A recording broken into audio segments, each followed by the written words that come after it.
Tahu tak, pada 6 Mac 1981, sebuah mahkamah di Lübeck, Jerman menjadi saksi kepada salah satu peristiwa paling mengejutkan dalam sejarah ketika itu. Seorang ibu bernama Marianne secara senyap-senyap menyeludup sepucuk pistol ke dalam bilik perbicaraan dan dia menembak mati lelaki yang membunuh anak perempuannya, tepat di hadapan hakim, peguam dan orang awam. Marianne dilahirkan pada 3 Jun 1950, membesar dalam kehidupan yang sukar dengan seorang bapa alkoholik dan dibesarkan di rumah kebajikan. Dia menjadi ibu seawal usia 16 tahun.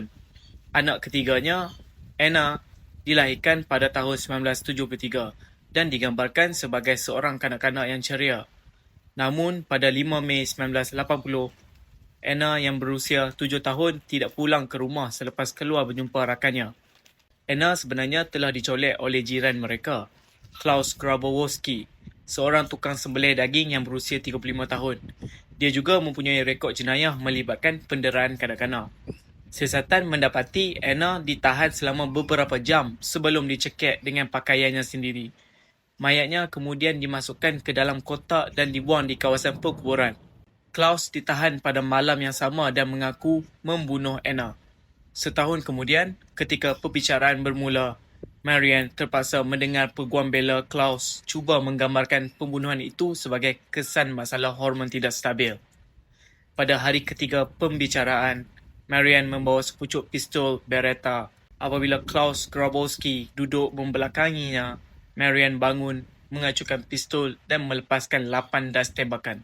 7 daripadanya mengenai Klaus, yang meninggal dunia dalam perjalanan ke hospital.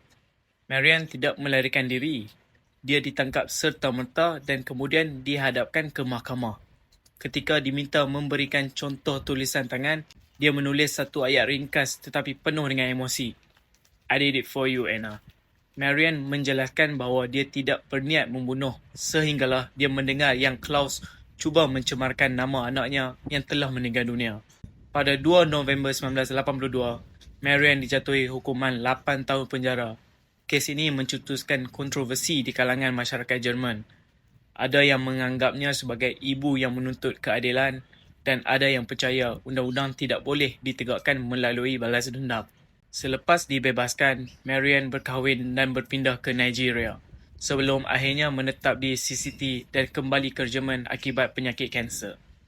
Dalam satu temu bual radio pada tahun 1994, dia berkata bahawa tindakannya jauh berbeza daripada perbuatan seorang pembunuh kanak-kanak yang bertindak demi kepentingan diri sendiri.